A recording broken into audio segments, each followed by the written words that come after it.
So let's talk about sin. Because the word sin is actually an archery term, and it means to miss the mark. But here's what happens when it comes to our life in Christ.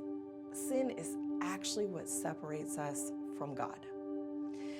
And what happens sometimes is that we as Christians can get into what's called a sin cycle. And it's an awful rotation of us moving back into a sin life when we really don't want to. External triggers many times happen without our consent, and we can't control them. James chapter 1 verses 13 and 14 say this: "Let no one say when he is tempted, I am being tempted by God. For God cannot be tempted with evil, and he himself tempts no one." Verse 14 then says, "But each person is tempted when he is lured and enticed by his own desire." So what does a sin cycle look like? Let's talk about that. So if you sow a trigger, you reap a thought. If you sow a thought, you reap a temptation. If you sow a temptation, you reap a sin. If you sow a sin, after a while, you reap a habit. If you sow a habit, you reap a stronghold.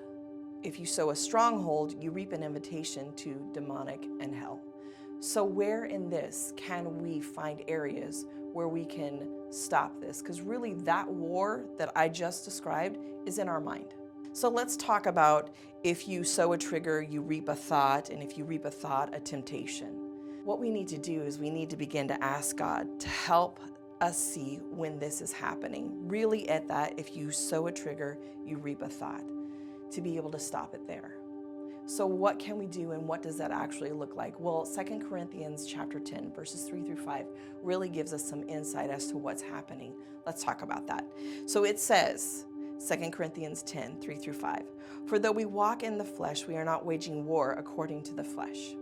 For the weapons of our warfare are not of the flesh, but have divine power to destroy strongholds. We destroy arguments and every lofty opinion that raises against the knowledge of God." And here's the key part in all of this: "And take every thought captive to obey Christ." So when we begin to notice that these things are happening, let's ask God to show us when it is happening, and then begin to take captive those thoughts and submit them to Christ. Because ultimately we want to be able to have freedom over that sin cycle. And if we stop it at the beginning, it becomes easier and easier for us to recognize it, take captive those thoughts, submit them to Christ, so that that vicious sin cycle stops. So ask him for help, and if he reveals anything to you, so that you can walk in continuous freedom. So remember to take captive those thoughts, submit them to Christ, so that you can be living that sin-free life.